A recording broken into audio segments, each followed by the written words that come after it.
dañu leen di wax football bi ñu bëgg ak ñu bañ boobu mooy fi amoon na fi ma kii leen fi wala ngeen bàyyi wax.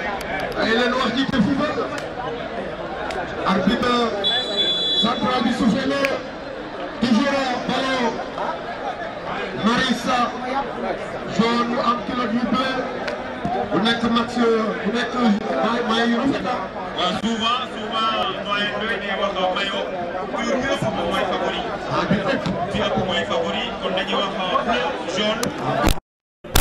Voilà l'arbitre qui donne le coup d'envoi de cette rencontre. Stade municipal de Niakoulrap, toujours l'ASC Dental qui est revenu avec ses couleurs rose bonbon face à l'ASC Maris vêtu du bleu et du jaune. L'ASC Maris avec deux sorties, deux défaites. L'ASC Dental, deux sorties, une victoire et un match nul contre l'ASC Natangé.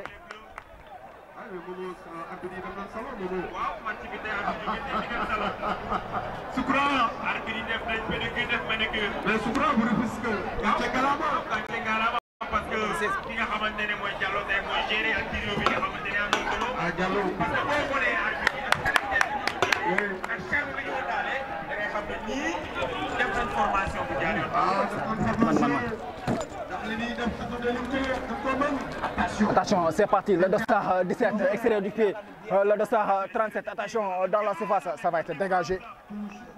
Bonne défense pour l'ASC Maris.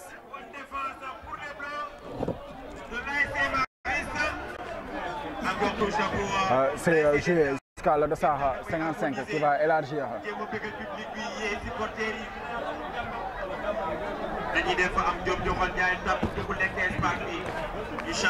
Attention jusqu'à le dossard 17. L'ASC Dental, l'ASC Maris qui va essayer de jouer le dossard 6 qui dégage, ça va partir jusqu'à la dernière ligne de but. waaw mais moom xam nga dañoo jëm si ay phase de finale tey équipe yi tey match yi ay derby lay doon sànq maa koy wax ndax équipe yi bu toll nii du ma mayante dara ndax sànq dama ne la 25 la nga ne ma déedéet def na ko 50-50 kon match la yoo xamante ni ñaari équipe yi dañuy indi ay taxawaay yoo xam ne taxawaay bu baax la ndax day nekk rivalité entre équipe ak équipe waaye pas ay xeex ak ay xuloo tey si terrain bi lañ koy wane tey la ñuy wane mën football tey la ñuy wane mën naa la mën. Joué pour l'ASC Dental, le dossard 17, toujours encore avec le dossard 55 qui va essayer de changer carrément de côté. Dans le dossard 25. Attention là-bas, le dossard 41. Le maître a joué de ce milieu de terrain. C'est joué. Attention, ballon récupéré d'Aïdem, le dossard 10. Va être rattrapé. Le dossard 45, attention d'Aïdem, ça sera contré et touche pour l'ASC Dental. Toujours pour mën a am bitam waaye ki nga xam ne mooy Maris fayu ko ko nee na ko fii kekk la nen du fi bonde. fii kekk la doyen nen du fi bonde. Mayel yokkul. Toujours la pression reste pour l'ASC Dental. Attention, quelle profondeur. Hors-jeu. Pour l'ASC Dental aussi. Bien tenté. 5 passes à 6 pour chercher l'attaquant. Mais pour l'instant, c'est hors-jeu pour l'ASC Maris. Encore dégagement.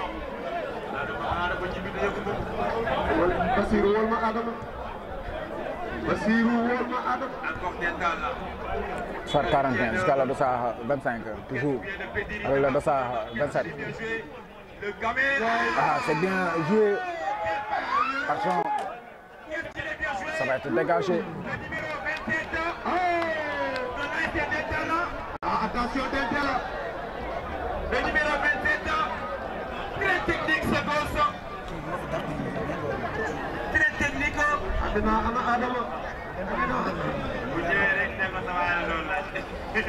Attention, le dossard 47 en profondeur pour le dossard 17.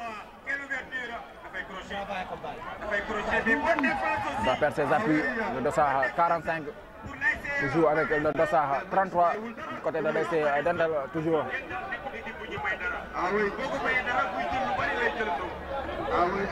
Attention, le dossard 55 qui va jouer avec son portier, qui va élargir jusqu'à le dossard 25 du côté de l'ASC Dental, qui va jouer une courte passe, le dossard 41. Attention, ballon mal contrôlé, mais ça va être rapidement récupéré. Cette fois-ci, c'est dégagé et récupéré par le bleu jaune de l'ASC Maris, mais récupéré le dossard 41, le mettre à jouer. C'est une mauvaise passe. Le dossard 41. Touche pour l'ASC Maris. Encore touche pour les bleus. Encore belle prise de balle pour touche. Ballon de dossard 20, l'arrière droit de l'ASC Dental qui va changer. Le dossard 15, cette fois-ci, ça va être récupéré, dégagé, mais c'est mal dégagé. Heureusement, il va s'attraper. Attention, ce sera une touche pour l'ASC Dental. Touche jouée jusqu'à le dossard 55 qui va élargir jusqu'à le dossard 25 qui joue en rétro-passe avec son portier. Toujours l'ASC Dental, ils vont essayer de combiner le dossard 55. L'axe central qui va jouer très très loin. Ça va partir. Il est en position d'orge le dossard 15. Le dossard. La première coupe a été coupée à 2018. 37 autant pour moi. Ballon dégagé, mais toujours ça va revenir. Cette fois-ci, ça va être dégagé, récupéré. Le maître à jouer de l'ASC Dental qui élargit jusqu'à la dossard 27. Attention, le vol tente, le technique. Un dégagement avec beaucoup d'autorité. Sans oublier aussi, c'est une ASC qui a été une fois champion du tournoi président communautaire rural à Yankouraba. C'était les années 1995. Le SA 33, il va centrer, ça sera contré, mais ça va rester un contre-offensive, ça sera une faute pour l'ASC Dental. Bien placé aussi pour l'ASC Dental à la 27e minute de jeu. L'ASC. À 7e minute de jeu. 7e minute de jeu, Diallo.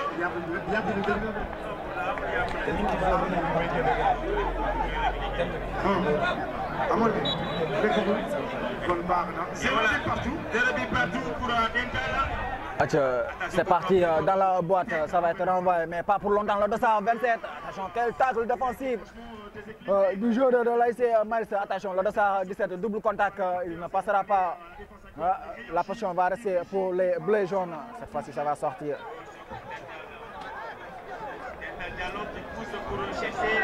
Dental, toujours, ils vont garder la possession. Parce que tout simplement, d'autres championnats, je pense que c'est l'équipe qui a de l'expérience comme le dossard 45. Ah, c'est une mauvaise, très mauvaise passe même. Il a voulu donner une passe à l'arrondi, malheureusement, pour ce latéral droit, malheureusement. Il va jouer en profondeur. Quelle ouverture jusqu'à le dossard 17. Attention, qu'est-ce qu'il va faire? Il va tirer. C'est sorti par le portier. Quelle parade! Le portier était sur la trajectoire de ce ballon. Premier tir cadré, première alerte pour l'ASC Maris. L'ASC Maris qui doit être beaucoup plus vigilante par rapport au contre et au passe laser du capitaine de l'ASC Dental, le dossard 22. Rassoul qui va, attention, il y a quelque chose qui vient de passer dans les 16 mètres 50. Attention, en tout cas, les grands matchs, attention, qu'est-ce qui se passe dans la surface? Vraiment, ça rassure. Ça rassure que vraiment c'est un match qui sera géré dans de très bonnes conditions parce que c'est un but d'autorité. Et voilà, Diallo mu ngi jéem a waxtaan ak joueurs yi. Man maay seul maître ci terrain bi. may leen buuxante bi xëccoo bi. damay joxe carton, damay tirer. Ouais, mais sauf que du côté aussi de Dental, on a des joueurs qui sont vraiment exceptionnels. Il s'agit de parler de Moussa Diakon, c'est le dossard 25. il a été champion zonal avec l'ASC Diamano de Malika. Il s'agit de Moussa, le 225 côté dental, et aussi Alpha Ba, le numéro 29, aussi champion zonal de l'ASC Diamano de Malika. Pourquoi pas aussi Hassan Beng, champion zonal de l'ASC Diamano de Malika. C'est l'histoire de l'ASC Diamano. Histoire de l'ASC Diamano, même le coach, c'est l'ancien coach de Diamano de Malika. Ah mais oui, le coach, parce que tu sais, il a changé de circonscription. Raison pour laquelle c'est une alerte pour les entraîneurs, en tout cas de la commune, parce que là simplement on parle des entraîneurs, mais il faut reconnaître que Doudou, c'est le coach de cette brillante ASC Dental. Doudou, il a combien de trophées à son actif? Déjà champion zonal avec l'ASC Diamano. Il a été entraîneur de Malika Academy Football. MAF, c'est un club de National 2. Et même lui, son parcours, il a été un parcours en tant que joueur. Il a joué pour Malika Flash où il a en tout cas écopé de 2 trophées. Voilà, un championnat zonal et un champion départemental. Donc en tout cas 2 trophées de champion zonal départemental. L'arbitre qui est toujours en discussion avec le dossard 25 du côté de l'ASC Dental et le dossard 6 de l'ASC Maris. Maintenant, c'est parti, le corner qui donne des indications. Est-ce que ça sera les bonnes indications? Oui, c'est parti. Attention, côté de l'ouverture de score. Le premier but à la 11e minute de jeu, 12e même, de dossard 17 de l'ASC Dental sur un centre. Et un coup de tête. L'ouverture de score, l'ASC Dental 1, Maris 0.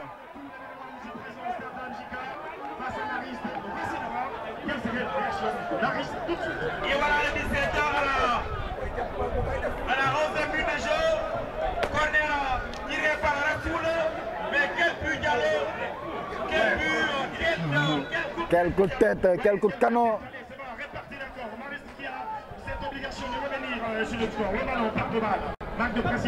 Quel coup de casque du dossard 17. Ah, c'est un mauvais contrôle, ça sera un corner. Corner pour l'ASC Mariste. Corner. À la 12e minute de jeu, on vient à 0 pour l'ASC Dental. À la 11e minute. Encore corner. En tout cas, le coaching de Doudou est en train de faire feu parce que franchement, comme on l'a dit, 11 trophées pour lui seul, c'est l'entraîneur de l'ASC Dental qui a été vraiment débauché très cher. Et voilà, Hamdoren Malika, Amour Nametal. Oui. Coach Doudou, équipe de Boudou, Kermassar Barina, parce que Kermassar Boyhon. C'est parti. Ça sera un coup franc. C'est Coach Mané. Oui, Coach Mané. 9 trophées. Oui, 9 trophées. Doudou a 11 trophées. Il a 11 trophées. Donc attention, c'est des défis à relever parce que là, franchement, c'est une alerte pour les autres entraîneurs pour dire que voilà, même sans diplôme des CAF, attention, l'expérience, la stratégie. Attention, ballon joué cette fois-ci, ça sera une faute. Un coup franc très bien placé pour l'ASC Dental. On connaît les joueurs de l'ASC Dental sur les balles arrêtées. D'ailleurs, même c'est sur une balle arrêtée qu'ils ont ouvert la marque. Oui, déjà il faut rappeler qu'avec Diamano, il a 9 trophées et avec Diamano aussi, il a été joueur. Et lorsqu'il était joueur, il a eu à remporter 3 trophées seniors et 2 trophées catégorie cadette. Et aussi avec la division régionale. Cette fois-ci, ça va être exécuté par le dossard 41. Attention, le portier était sur la trajectoire. Il y a la qualité, il y a l'expérience. Et voilà, relance pour les Bleus.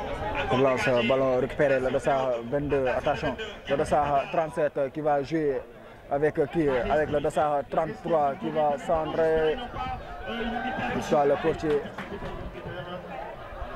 Encore rapidement joué pour Maris, les Bleus. Attention, cette fois-ci, c'est récupéré rapidement, le dossard 20, le dossard 37. Qui va solliciter le gardien. Le portier de l'ASC Maris, il va dégager, ballon récupéré rapidement Mais cette fois-ci, c'est perdu pour les joueurs de l'ASC Dental. L'ASC Maris, attention, le Dossard 7 qui joue avec le Dossard 18. Heureusement pour la défense de l'ASC Dental qui vont dégager jusqu'à qui le Dossard 17 qui va dévier de la tête. Mais cette fois-ci, ça va rester en position des bleus jaunes rapidement perdu. Attention, il va essayer d'élargir, ça va partir. Le Dossard 27 qui va chercher à passer. Il ne passera pas, ça sera dégagé en touche. Touche pour l'ASC Dental, touche rapidement joué. Attention, le Dossard 27, il va centrer cette fois-ci, ça va être un corner pour l'ASC Dental. Corner joué rapidement à la Rimoise. Attention, cette fois-ci, ça va partir, mais c'est dégagé. Attention, il va chercher à passer, il va essayer de passer en vitesse. Qu'est-ce qu'il va faire? Il va être récupéré par le maître à jouer de l'ASC Dental, le Dossard 41. Et là, c'est le ratisseur, le Dossard 41.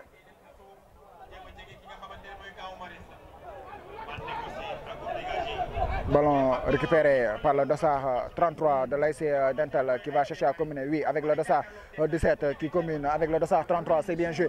Ça va être intercepté cette fois-ci pour l'ASC Maris. Le Dossard 4, qu'est-ce qu'il va faire? Il va jouer en profondeur. Heureusement que le défenseur était vigilant. Le Dossard 55, belle protection, ça va finir derrière la ligne de but. Ça sera une sorte de 5 mètres 50 qui va être joué rapidement par le portier. Avec le Dossard 25 du côté de l'ASC Dental, il va élargir jusqu'à le Dossard 20 qui va rendre la politesse.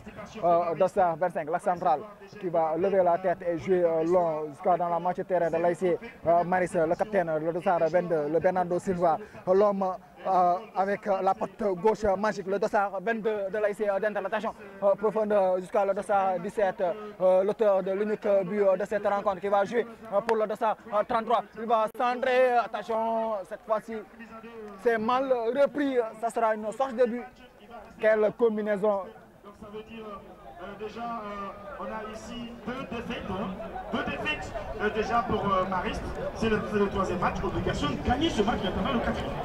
Et voilà, quelle combinaison du côté de l'ASC Dental. mais dañuy bëgg ci ki dugal bii bi muy Mbaykan nekk ancien joueur ay see jàpp en 2022 nekkoon meilleur jeune joueur nekkoon meilleur buteur bu zone 12A bien sûr muy Mbaykan. Attention parce que attention, le Dossard 17 qui joue avec le Dossard 25 qui va jouer avec le Dossard 20 rapidement, le Dossard 41. Attention, combinaison, c'est bien joué, ça sera une touche. L'ASC Maris qui est en train de souffrir, l'ASC Maris qui est dans une difficulté, dans un tourment même dans cette rencontre. Toujours, ils vont conserver les joueurs de l'ASC Dental. Cette fois-ci, c'est une mauvaise transmission. Ils vont essayer de partir à l'offensive. Le Dossard numéro 6, il va être rattrapé autour de 4 joueurs. Il va ici. Cette fois-ci, il va gagner ce duel. Ce sera une touche.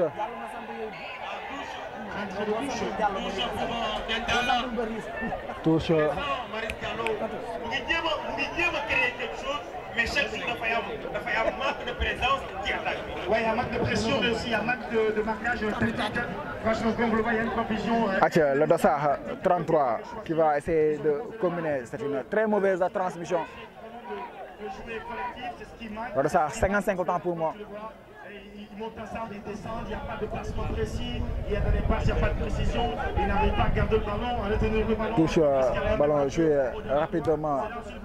Maris toujours, attention, c'est une belle combinaison. Le capitaine qui ne passera pas, mais la balle va rester pour les bleus jaunes de l'ASC Maris. Le Dossard 33 qui va centrer, mais contré par et récupéré par le Dossard 55 qui joue avec le Dossard 17.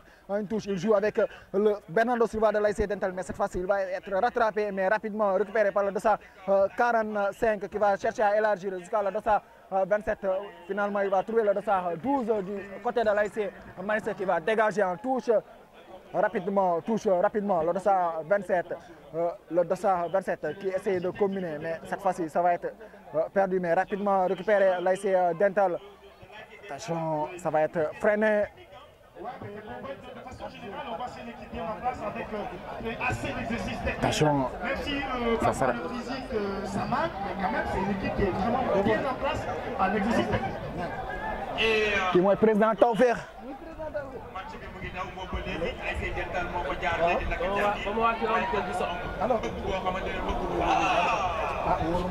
Attention.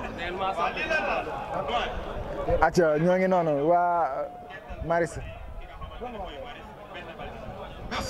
Acha Maris Dental toujours le Dossard 33 qui va jouer avec le Dossard 41.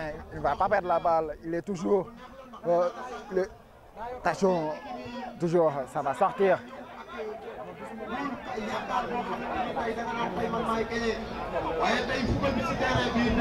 Jouer le Dossard 33, ça sera une autre touche pour l'ASC Dental.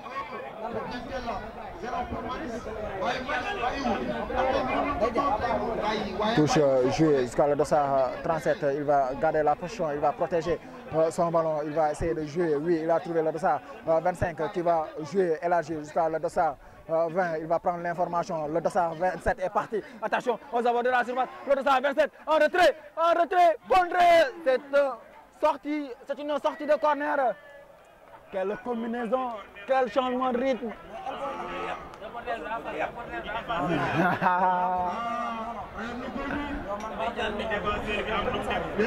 Quel plaisir de voir l'ASC Dental jouer.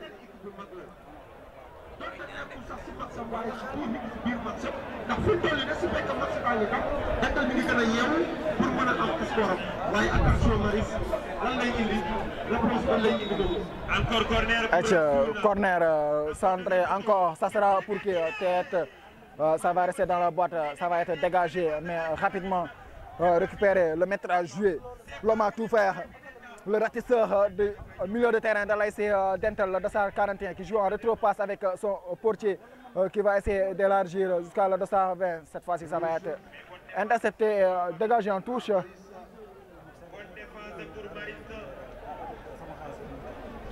Attention, touche rapidement. Le Dossard 27, cette fois-ci, dans la surface, il va se battre.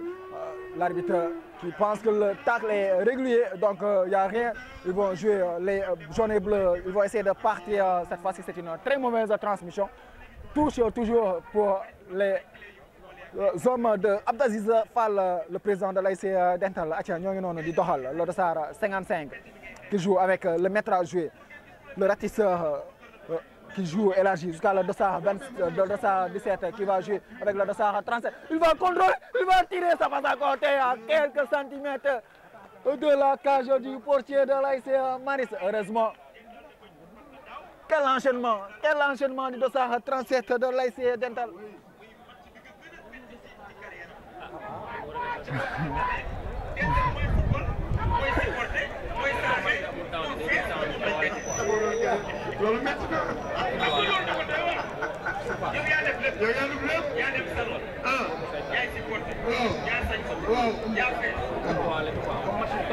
Jouer toujours pour les Dentalois. Ils vont essayer de passer. Cette fois-ci, ça va être récupéré. Attention pour les bleus et jaunes. Ça sera une faute.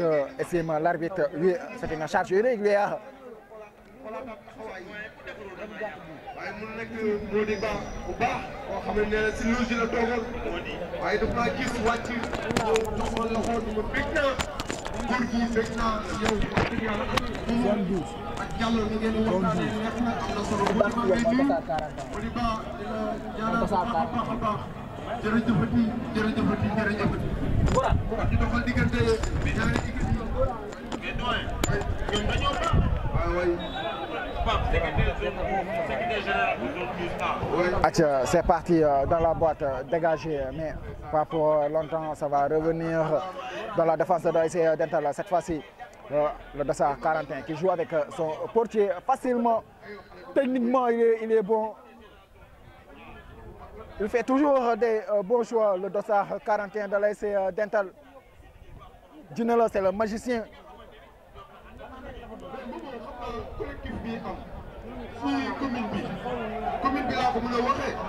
Le portier qui va élargir jusqu'à le Dossard 55, qui va chercher à changer de côté. Est-ce qu'il va rattraper? Non.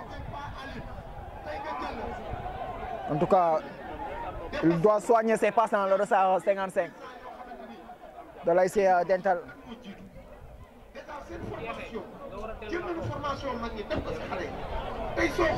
Ce sera une sorte de but.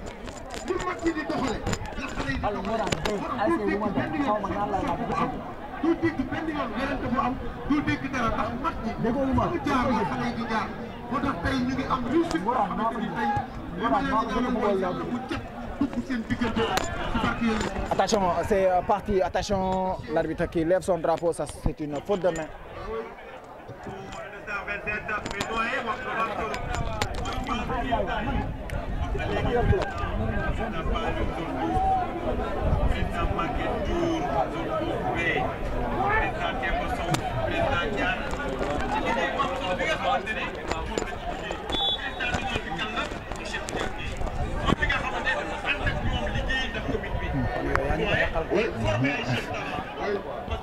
Atia, ñoo ngi noonu dañuy doxal le dossard 37 qui va jouer avec le dossard 27 qui va élargir jusqu'à le dossard 20. Qu'est-ce qu'il va faire? Il va essayer le dossard. Attention, il va centrer. C'est capté cette fois-ci.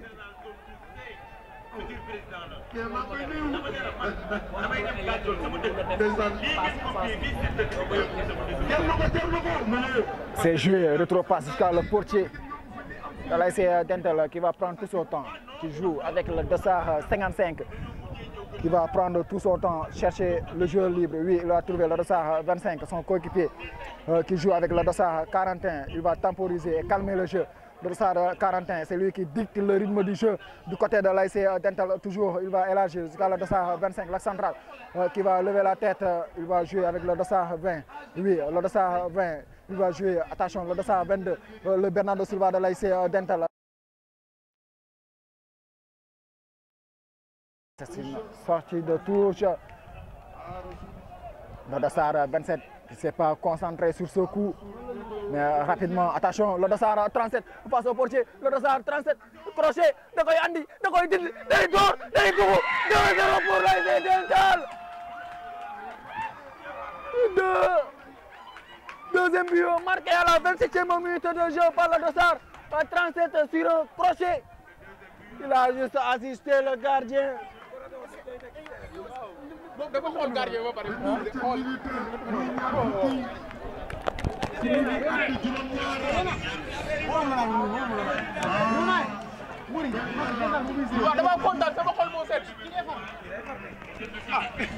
Football.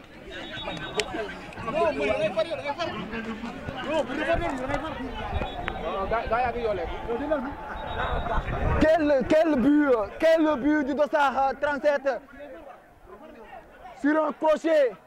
Il a éliminé son vis-à-vis face au portier. Il a juste mis son plat du pied pour marquer le deuxième but à la 27e minute de jeu.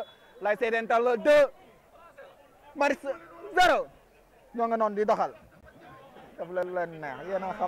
Attention, toujours l'ASC Dental qui va partir. Attention, le dossard 27 crochet. Cette fois-ci, il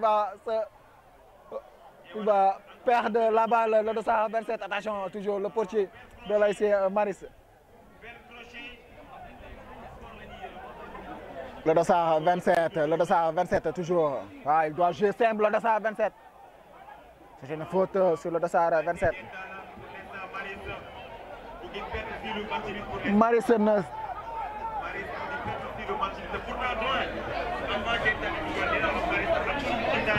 Attention, c'est parti.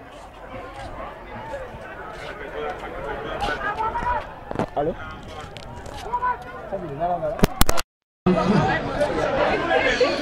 On est parti 2 buts pour l'ASC Dental pour la des 2 fois champion zonal 2018-2023 qui est en train de s'ouvrir encore une nouvelle page de cette saison. En tout cas, c'est très bien parti. Mariste qui a sa première participation dans ce CNP 2025-2026. Allez, le corner. Ça, Dental, merci au président Ziz. Et sur ce match avec attention et intérêt, allez, va trébucher. Mais London il va récupérer encore le ballon, le gaucher magique, il va s'agir, le Calamex. Il était actuel comme son propre compte, gardien et son coéquipier, collision. Et Mas qui se gère franchement avec beaucoup de sévérité sous les vigilants de M. Diallo. merci à monsieur Gaël Massali. On salue le passage super visible. De passage et tous les acteurs impliqués, en tout cas sans oublier personne. Toujours, on est à la première période. Si vous nous prenez en cours, l'ASC Dental qui mène au score sur 2-0. L'ASC Maris aussi qui n'est pas su résister à ce vague offensive du côté de l'ASC Dental. À se procurer l'occasion, il y a manque d'espace, voilà, il y a manque de rapidité dans le jeu, il y a manque de cohésion et ça joue en repli. Je pense bien que ce sont des facteurs qui tardent vraiment l'ASC Maris de Kéman gisuguma samay photo. Le foot, le jeu à fond, on se met à fond avec l'esprit. Atia, ñoo ngi noonu l'ASC Dental toujours le dossard 37, il va perdre la balle toujours. C'est l'ASC Dental qui va essayer encore d'imposer et partir à l'offensive. Il va jouer, c'est une belle ouverture jusqu'à le dossard 45 qui est en duel. C'est une protection, ce sera un corner, le 3e. 37. Président Aziz. Et sans oublier, nous disons grand merci à monsieur Moustapha Badi, l'entraîneur du côté Mariste. Le 3e corner. Du côté de Tamel, c'est un gigancheur. Il a été un joueur exceptionnel. Du côté du gigancheur. Attention, c'est parti encore. Ça, c'est dévié et sorti par la défense de l'ASC Maris. Il pose problème côté Marissois. Découragement n'est pas touche joué jusqu'à le dossard 41 qui va jouer avec le dossard 55, le dossard 55 qui est élargi jusqu'à son père central, le dossard 25 qui va jouer avec le dossard 17 qui a permis avec le dossard 27 maintenant de l'autre côté, le dossard 25 qui joue en rétro-passe jusqu'à son portier, le portier qui joue avec le dossard 55, toujours le dossard 55 pour le dossard 27. Le dossard 27, il est rapide, il est vif, en extérieur du pied, il dégage les balles, attention. Attention, ballon joué.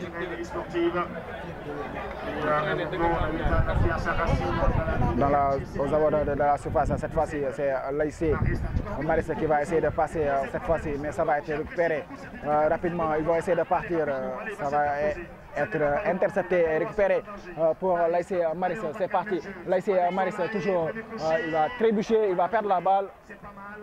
Toujours, cette fois-ci, c'est le dossard 17, c'est un mauvais contrôle, récupéré. Il n'y avait pas de solution. Au moment où c'est parti, une première période qui se tombe vers sa fin, toujours avec Carmon, physiquement, athlétiquement et techniquement. Côté d'un quel tacle! Ah. L'arbitre juge que le tacle était dangereux. Donc ça sera un coup franc pour l'ASC Maris. L'ASC Maris qui est en souffrance. Sinon, on était dans la posture de pouvoir relancer le jeu dans le nord d'Antadouar.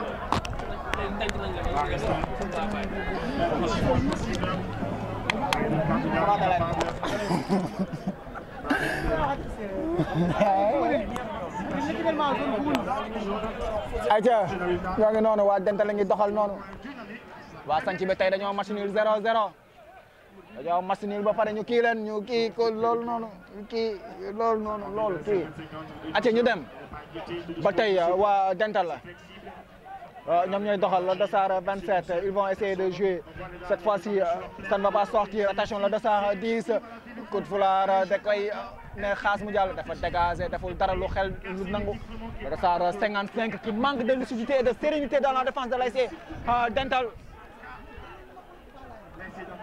Franchement, ils ont de l'espace. Franchement, rapidité, accélération, harmonie, concrétisation, les dribbles, les exercices techniques. Franchement, c'est au rendez-vous. Avec les collisions défensives au rendez-vous. Ce corner pour les verts, les jaunes. Et blancs, les matchs. Ils commencent franchement à obtenir des goals. C'est parti cette fois-ci dans la boîte, toujours pour les jaunes et bleus. Cette fois-ci, c'est une mauvaise transmission et ça va partir en contre pour l'ASC Dental. Le dossard 17, il va jouer avec le dossard 22. Attention, le dossard 22, le dossard 22, ça sera un penalty. Penalty pour l'ASC Dental à la 35e minute de jeu de cette première période. Quel compte Quelle rapidité! Quelle lucidité offensive du côté de l'ASC Dental. C'est rapide. Dina ko rey suñ ko jàppul dina ko rey. Suñ ko tekkiwul dina ko rey. Barke Rasulullah. C'est du football comme on aime. C'est du pur plaisir. On est en train de se régaler. L'ASC Dental qui nous régale ce soir. Quel match! Quelle rapidité! Quelle précision! Penalty. Il faut poser de bonnes tactiques et pour éviter l'adversaire de chercher le ballon, il faut aussi jouer et pas la pression de se céder parce qu'il faut bien assis techniquement quand vous jouez l'équipe très technique. Après, bien l'expliquer. Et c'est aussi avec les passes en profondeur. Adieu. Face à face, le dossard 27. Avant cela, l'arbitre va donner des consignes aux acteurs qui sont aux abords de la surface face à face du dossard 27. Au portier de l'ASC Maris, l'arbitre qui donne le coup d'envoi, il a déjà pris son élan. Face au portier, il va prendre tout son temps pour exécuter ce penalty. Le dossard 27 qui prend son temps, il va marcher tranquillement vers le ballon. Le dossard 27, il va tirer et c'est le troisième but. Le troisième but du dossard 27 de l'ASC Dental à la 36e minute de jeu. Suñ ko yeewul dina ko rey. Dina ko fat dañ ko yeewi. On est à la 36e, à la 37e minute de jeu. L'ASC Dental qui mène 3 Maris 0. Dakar lax laalo.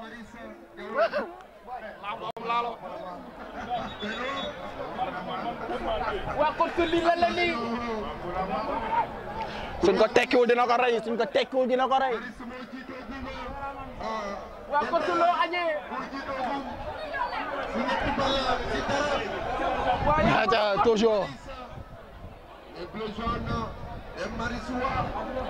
Le bleu jaune de l'ASC Maris, cette fois-ci c'est récupéré toujours l'ASC Dental qui va jouer le dossard 41, le mettre à jouer du milieu de terrain. Attention, c'est parti encore une fois, une autre offensive.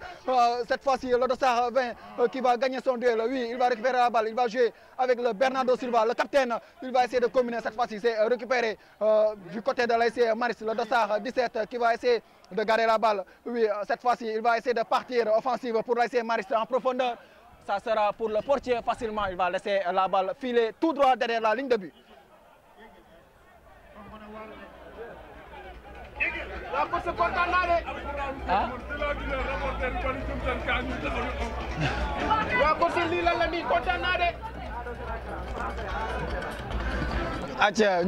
Le dossard 45 qui va essayer de jouer, ça va être récupéré par le dossard 41. Le dossard 41, qu'est-ce qu'il est bien, qu'est-ce qu'il est super, le dossard 41, c'est le magicien, le génie de cette équipe de l'ASC Dental. Mais ballon rapidement récupéré, ça va partir.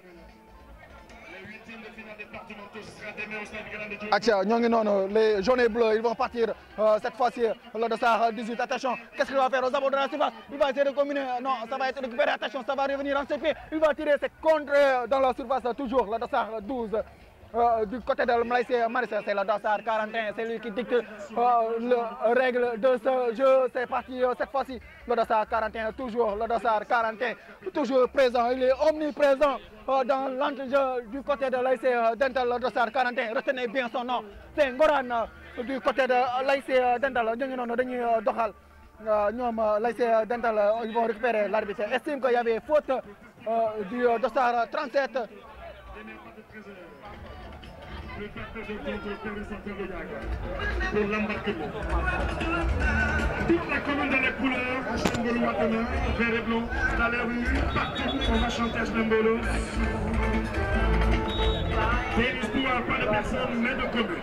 On va les représenter brillamment, avec volonté, courage, sérénité, pour rentrer avec la victoire. C'est parti dans la boîte, cette fois-ci ça va être renvoyé. Le Bernardo Silva qui joue avec le dossard 45. Rapidement, il va trouver le dossard 37. Quelle combinaison, le dossard 22.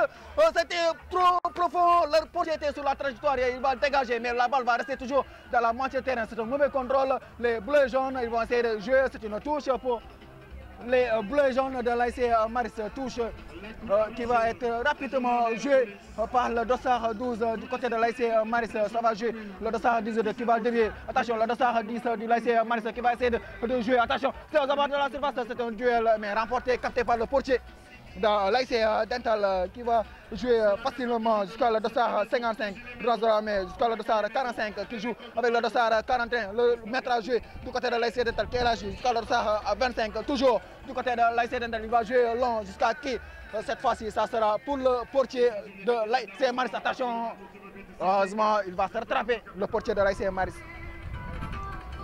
Darussalam a été vaincu aux épreuves fatigues de tir au but. Après un score nul du temps réglementaire, les tirs au but ne sont départagés. Darussalam s'incline. On joue la dernière minute de ce temps réglementaire. On va attendre le temps additionnel.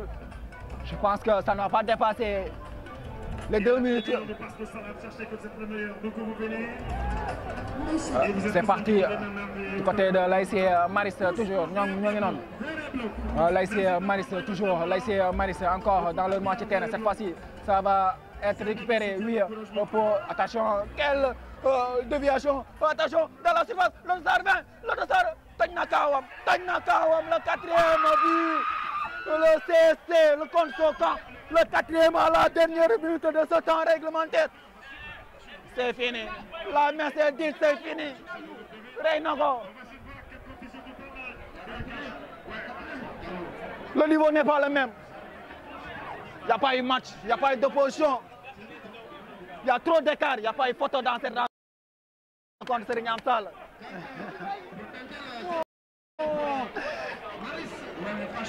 Il n'y a pas de match ce soir. L'ASC Dental est supérieur à l'ASC Maris. L'ASC Dental qui impose sa suprématie sur l'ASC Maris 4 à la première période. Et Maris 0.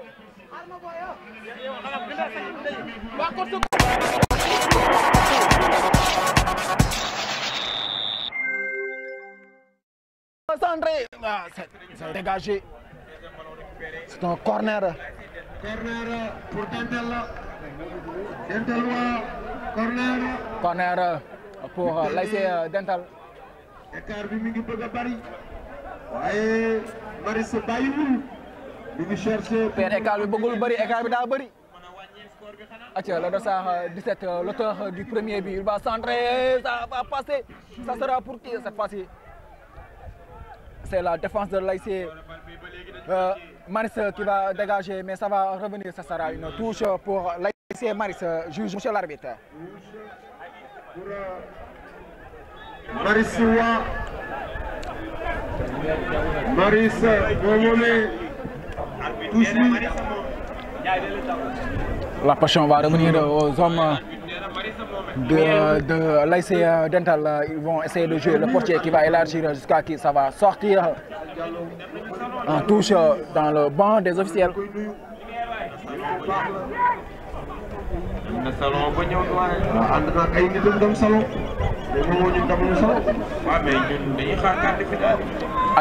Le dossard 7 en profondeur pour qui va protéger et laisser la balle filer derrière la ligne de but. Ça sera une sortie de 5,50 m pour l'ASC Dental. Le portier qui va relancer rapidement Dossard. L'arbitre qui demande au portier de poser la balle.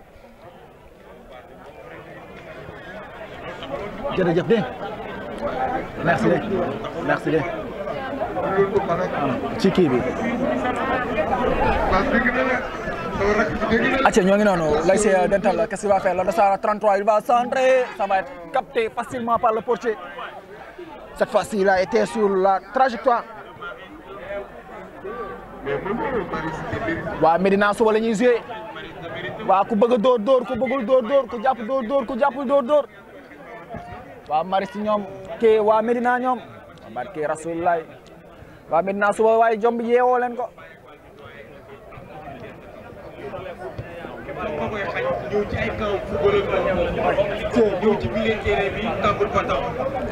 Mais le président de la communication de la zone 12A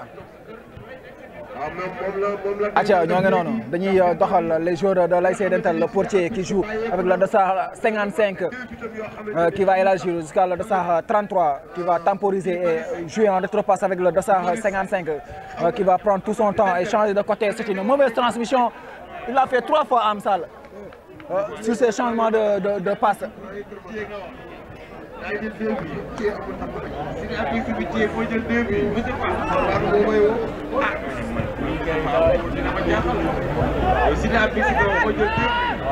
Attention, c'est joué rapidement. Ça va être récupéré par le dossard 41. Le maître a joué. L'homme a tout fait. Le régulateur de ce milieu de terrain, le dossard 41. Je vous le dis, retenez son nom. Goran. Il est excellent ce gosse. Djinela, c'est un magicien, le magicien de l'ASC Dental.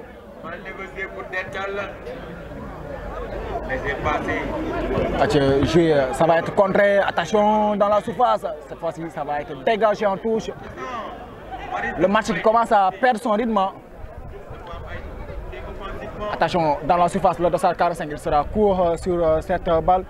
Mais rapidement, ça sera pour le Dental, le dossard 33. Qu'est-ce qu'il va faire? Il va tirer. Ça passe au-dessus de la cage du portier. Quelle frappe! Il a tenté à tromper la vigilance du portier. Malheureusement, la balle a passé au-dessus de la cage du portier de l'ASC Maris. Ñoo ngi noonu di doxal.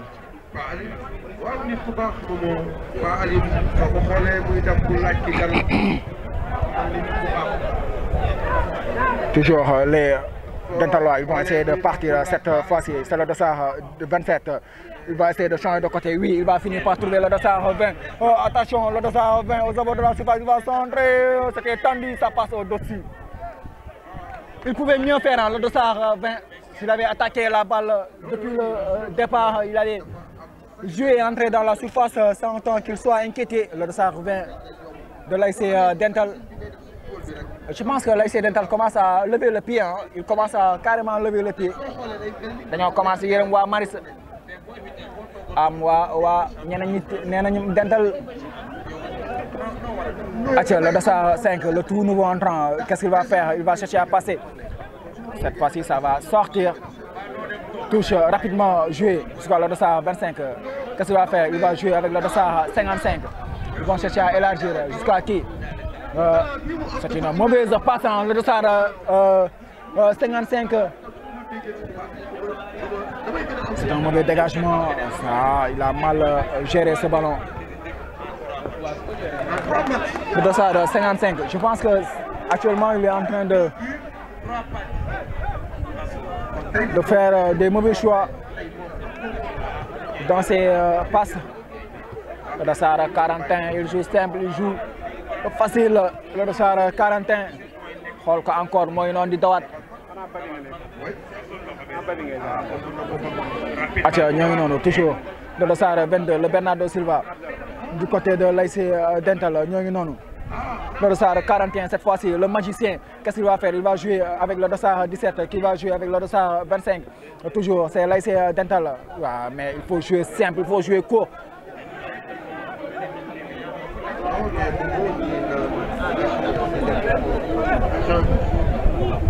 Toujours le dossard 17 qui remet le dossard 20. Attention, le dossard 20, ça sera une autre touche pour l'ASC Dental.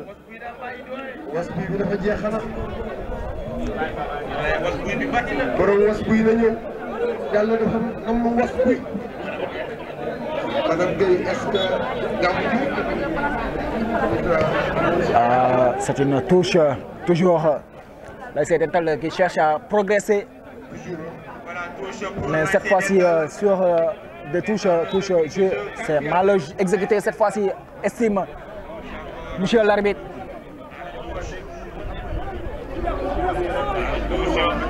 Il y a une très bonne communication avec les acteurs, l'arbitre.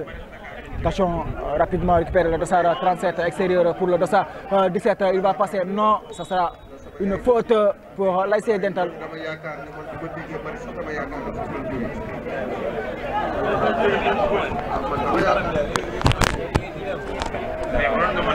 Marsibi Mbadou, Marsibi en parc Anba.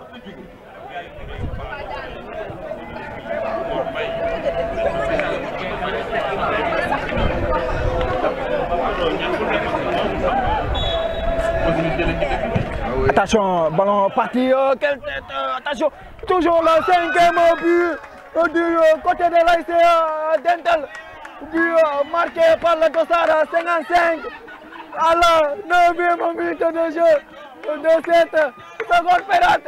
L'ASC Dental 5, Maris 0. C'est la Manita, oui Momo, c'est la Manita. nee na ko teel julli juróom waxtu yi nee na ko fajar tisbaar takkusaan timis ak gee loolu la ko ASC Dental dooragum juróom nee na ko teel julli juróom waxtu yi ba tey masa ba jeexagul ña ngi fa ba tey mars mooy an mars ba du gaynde yi nekk parc an ñoo rocc Dental ñun la war a indi suñu équipe bi la war a indi suñu équipe waa télé bi la war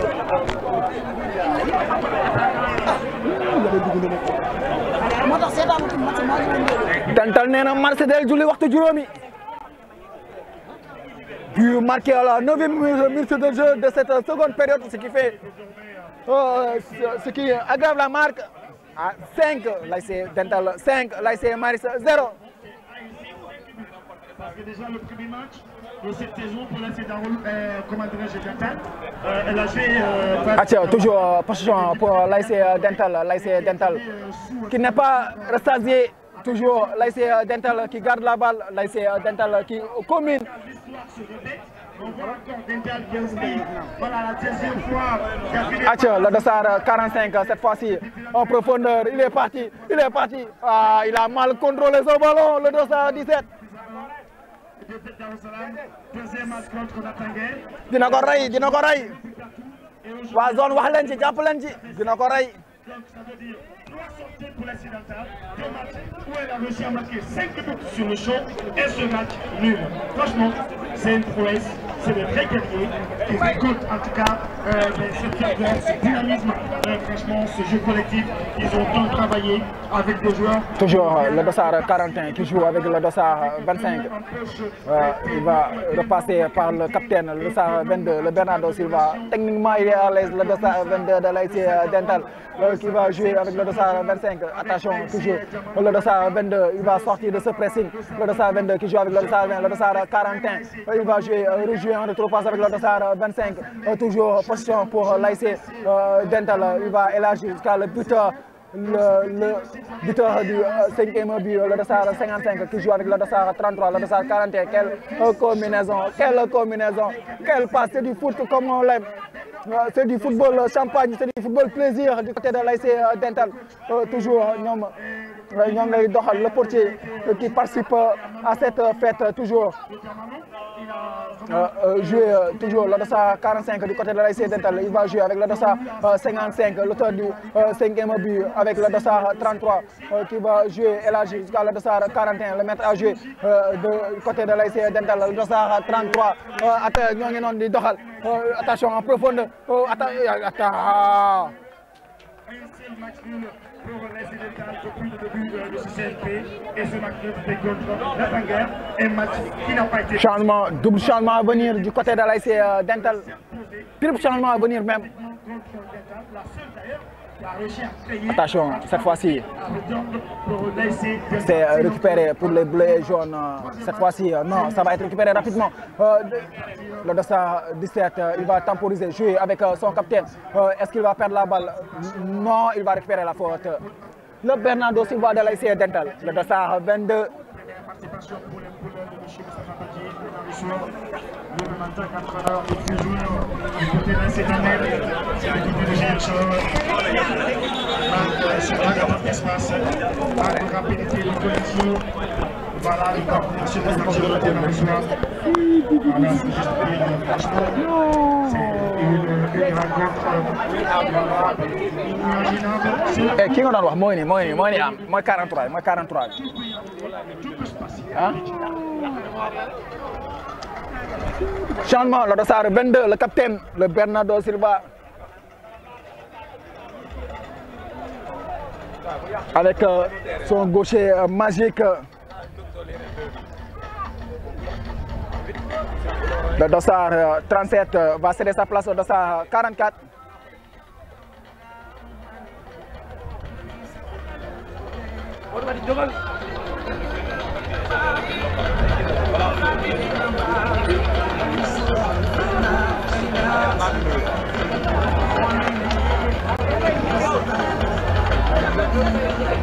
Le dossard 41 va céder sa place au dossard 43, le génie. Le dossard 27 qui cède sa place au dossard 29. Le dossard 41.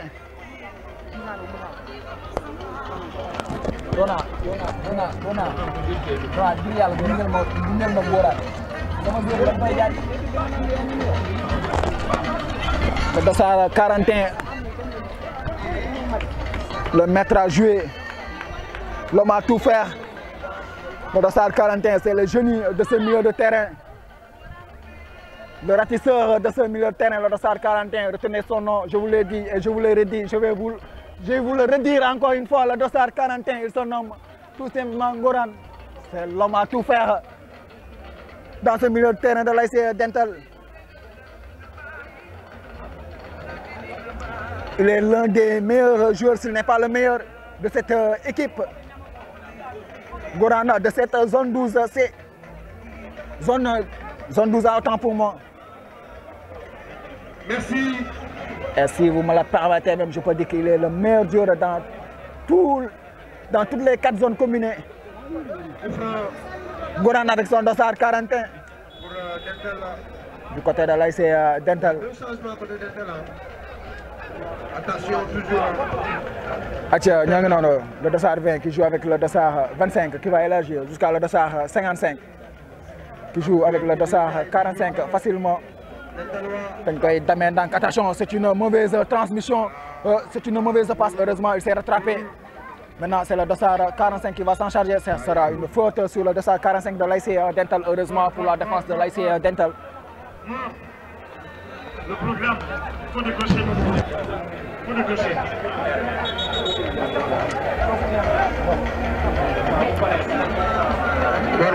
Programme demain.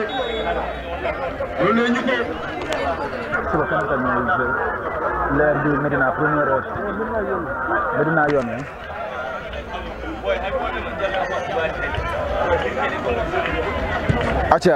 Ballon dégagé par le portier, ça va atterrir jusqu'à le nouveau capitaine. Attention, le dossard 17, il va entrer dans la surface. Le dossard 17 passe au portier. Heureusement, le portier qui gagne son duel cette fois-ci.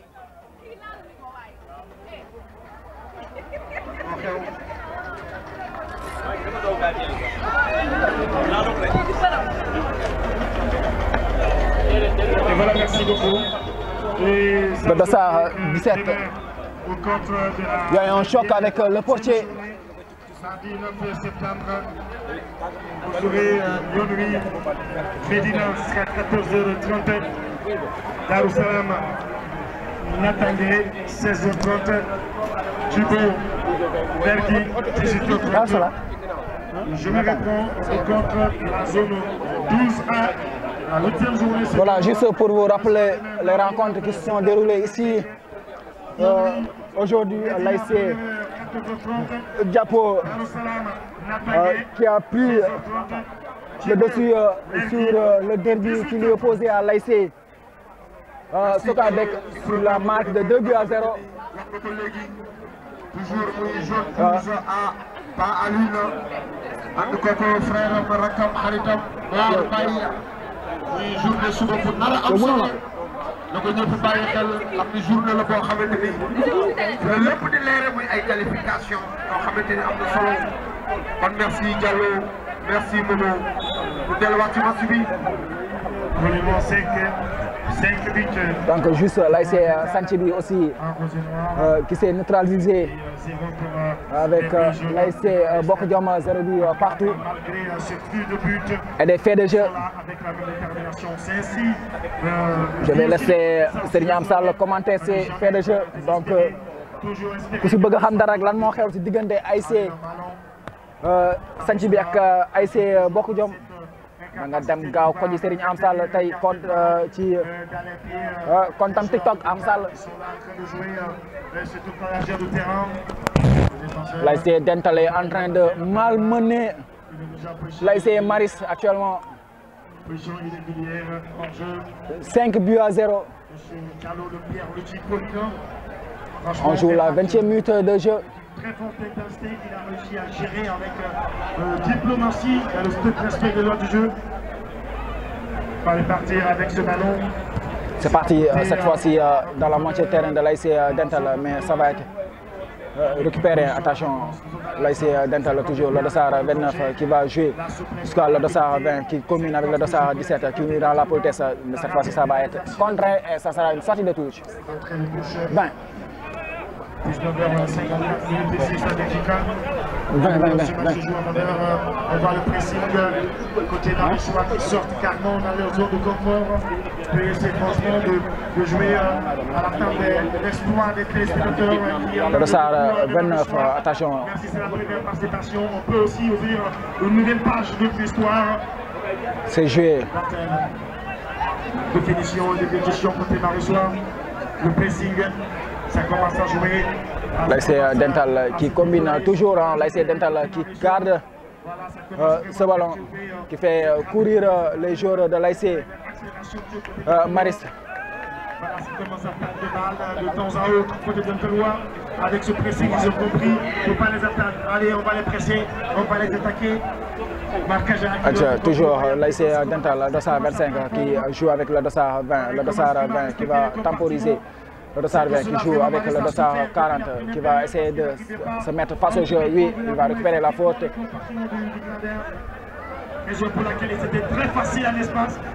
Jouer rapidement pour le dossard 25 qui va élargir jusqu'à le dossard 55 qui joue avec son portier, le portier avec le dossard 29. Attention, c'est une mauvaise transmission. Cette fois-ci, ça va être récupéré. Le dossard 44, il va jouer.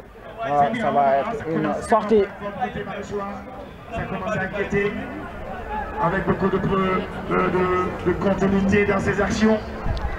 On passe nos salams au président de la zone, ou bien à l'ensemble des présidents des 4 zones, que ce soit zone 11, zone 12A, zone 12B, zone 12C.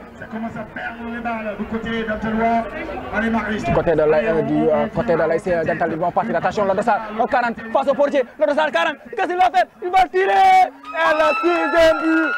C'est le 6e but de l'ASC Dental, marqué par le dossard 40 à la 22e minute de jeu.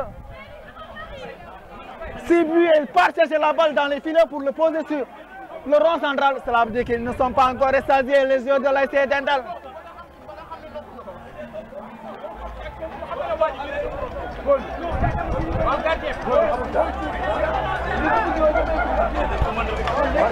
C'est difficile.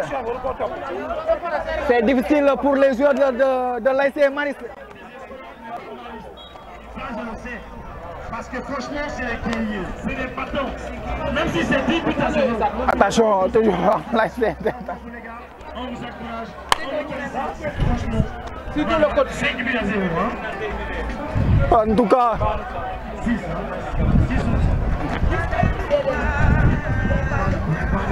attention, encore une autre offensive du côté de l'ASC Dental. Attention, le portier, l'arbitre.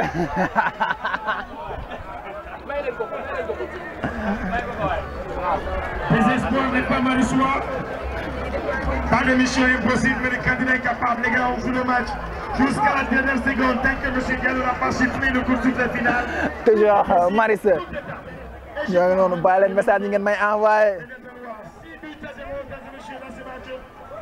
Le portier Ama qui participe à cette fiesta. Le match n'est pas terminé, tout reste à se jouer.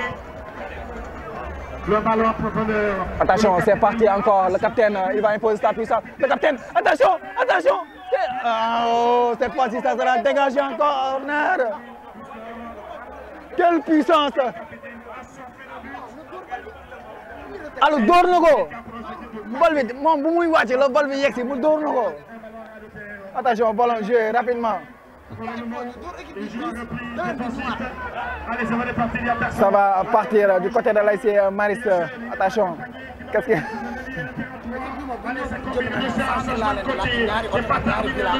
Attention, dans la surface, cette fois-ci, ça va être rattrapé. Toujours, c'est l'ASC Dental. Ils vont essayer de jouer avec le dossard 43. Oui, il va lancer le dossard 40. Je pense qu'il est en position de jeu. Oui.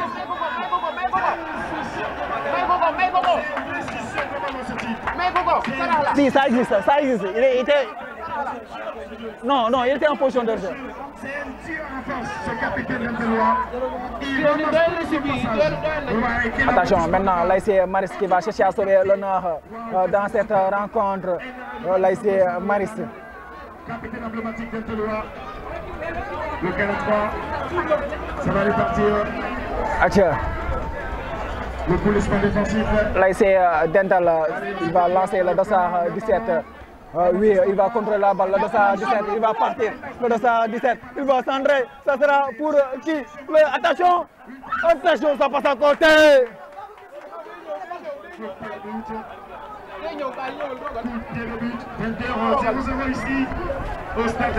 Ce soir, il n'y a pas de match. Toujours de la 8e journée senior. Mardi 9 septembre. Alors, Jogol sama kanam. Darussalam, Natangué, saison 30. Et Djibo, Lergui. Atia, toujours.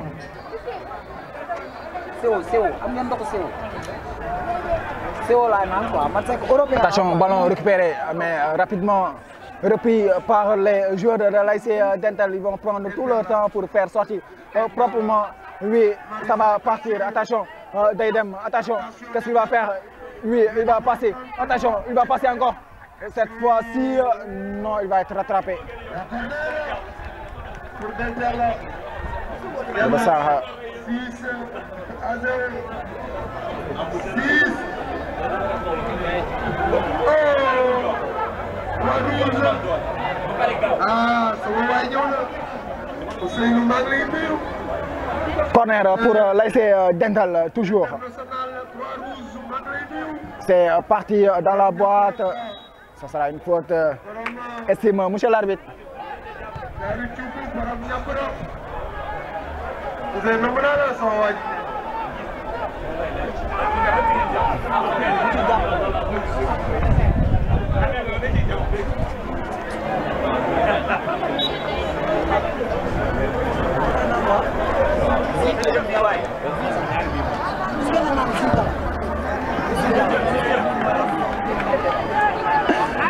Raman bala mo ñibi. Acay kan mi xoota.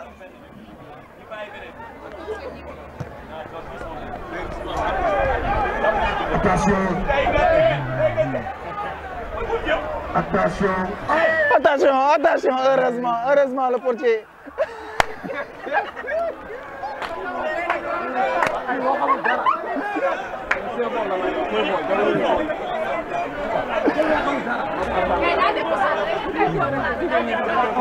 Le portier qui joue avec le feu.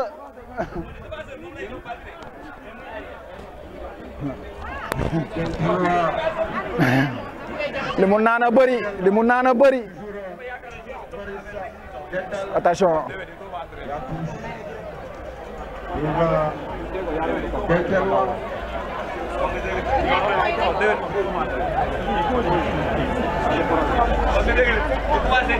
Ronald goal bi lu mu naan a bëri daa mandi.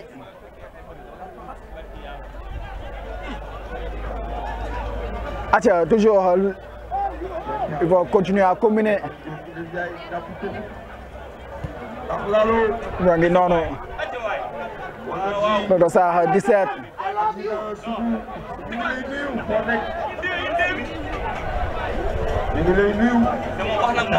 Atia le dossard 43 qui combine avec le dossard 29 qui va élargir jusqu'à le dossard 29. 55 autant pour moi, il va jouer avec le dossard 25. Il va se mettre face au jeu.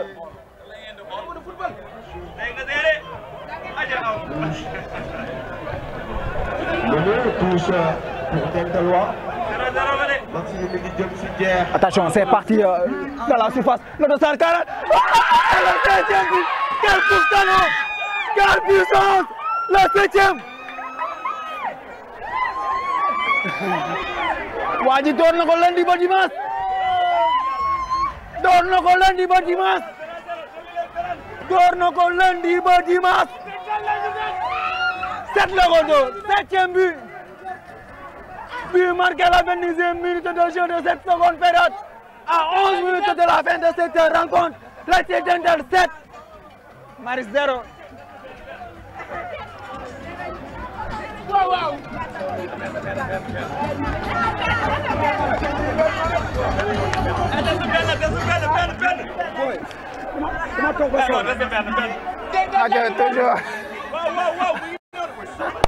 Ça va partir dans l'offensive encore, ça sera une faute.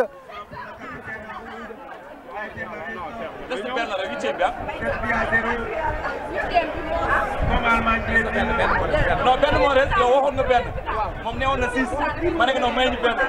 Non. Mais 3-0. Non, mais ça devient beaucoup plus compliqué pour l'ASC Maris. L'ASC Dental qui montre sa suprématie. Attention, encore une fois, ça va partir. Attention, cette fois-ci, ça va partir. Notre offensive, le crochet, qu'est-ce qu'il va faire? Il va tirer, ça sera contré cette fois-ci. Corner pour l'ASC Dental. Oh!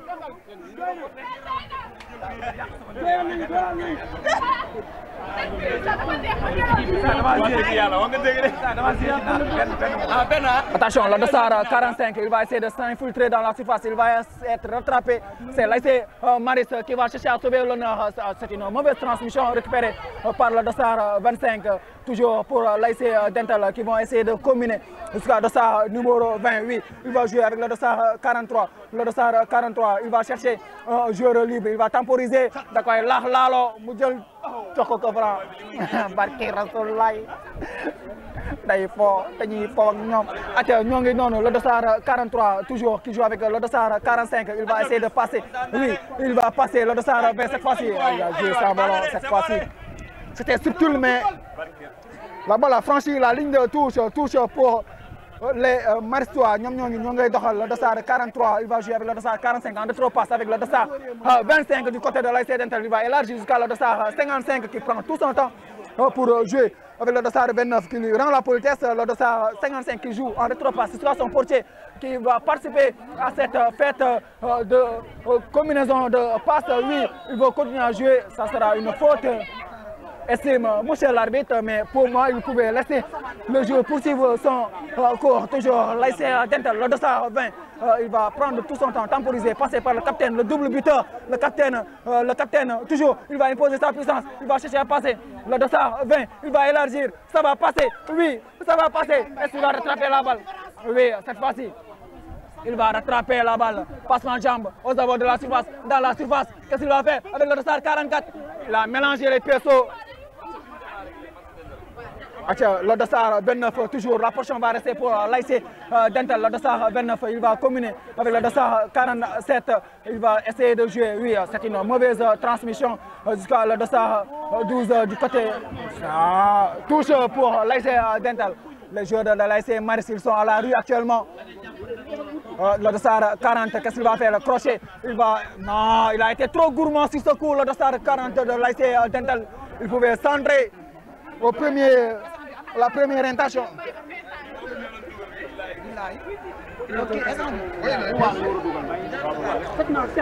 33 minutes de jeu.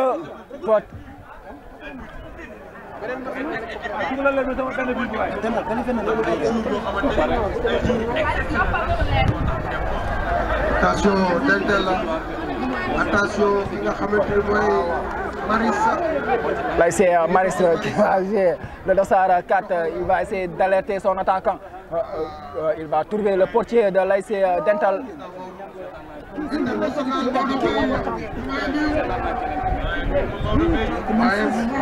Attention, ballon joué.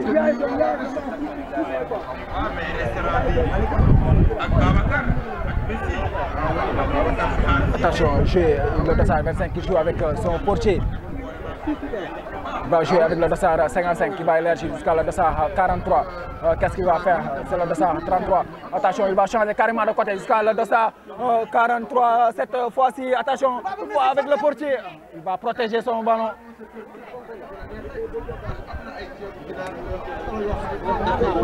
Mais pro.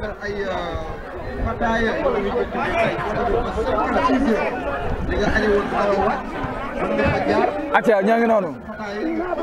C'est Dental, le Dossard 20. Il va temporiser, prendre son temps. Il va jouer en retropasse 8. Le Dossard 43, il va élargir jusqu'à le Dossard 55. Il va changer de côté. Lui aussi, le Dossard 55, jeu. Attention, c'est jouer. Quelle passe, quelle magnifique passe. De quoi il s'endrait, dina ko fekk. Attention, c'est capté cette fois-ci par le portier.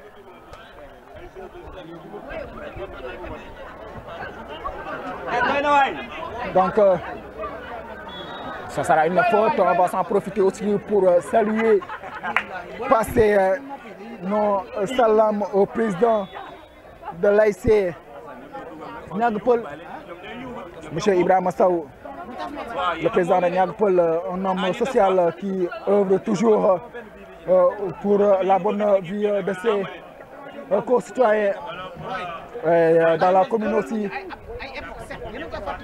Donc le président qui ménage aucun effort pour mettre ces jeunes dans de très bonnes conditions. Le président de l'AIC Dental, le propriétaire de l'agence immobilière Lac Rose Immobilier, Ibrahima Sow, ñoo ngi lay nuyu di la ziar. Gis nañ li ngay liggéey ci biir commune Tivaouane Peulh Niaga Rap, yow mi nga xam ne mooy président Niaga Peulh ci wàllum social, ci taxawaay bu am solo bi nga am fële ca Niaga Peulh aussi.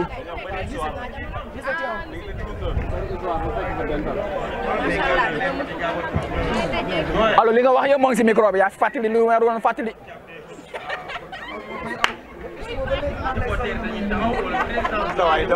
alors yaa fi fàttali ay 7-0 de man day waxuma ko woon.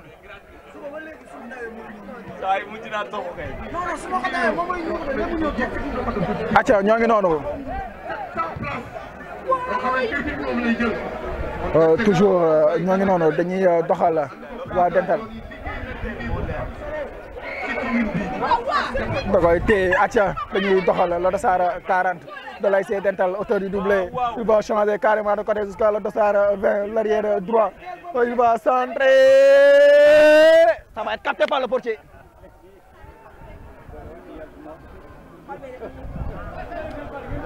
ñoo noonu.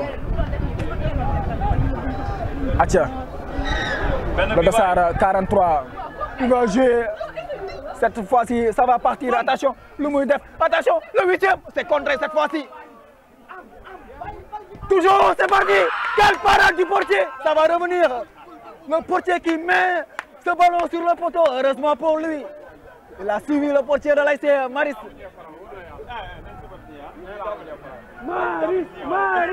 Atia, ça va partir en profondeur. C'était trop profond. Waa Maris tey heure yi ndox la ñuy reere.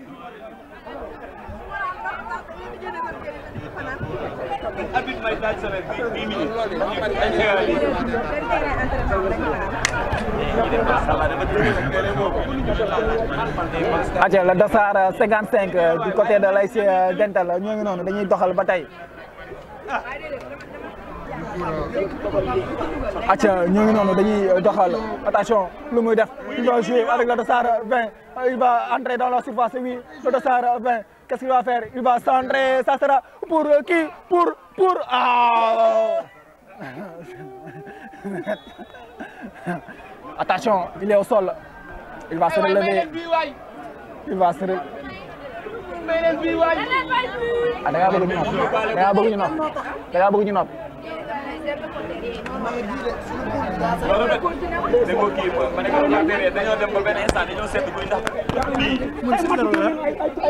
Pour le moment. Am 7-0 pour le moment. Waa zone Mor Mbaye ñoo mën dugal. Barke Rasulullah. 3 match 9 bi.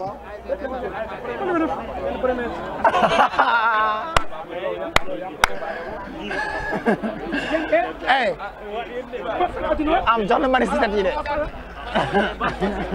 Géejuwaay nga jël noonu Géejuwaay nga xalaat sax ak Kër Masar français barki Rasulullah. Am nous on aime le beau jeu.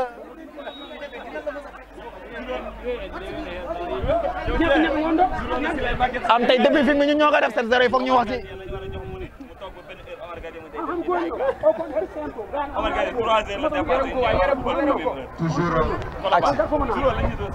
Attention, c'est parti, le Dossard 20 encore, c'est cette fois-ci, le gardien en 2 temps.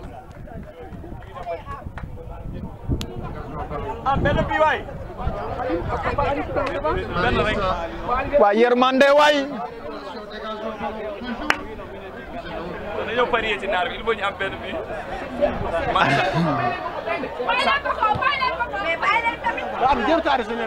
100 000 la ñu war a gagné. Traditionnel 2 minutes de plus.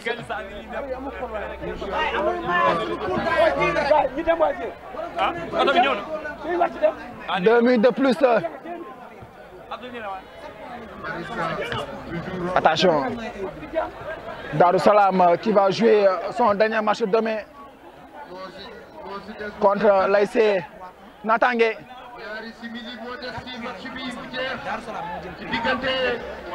L'ASC Medina va jouer contre l'ASC Yonwi à la première heure. Attention, l'ASC, on va suivre cette offensive, l'une des dernières. C'est parti, le Dossard 43.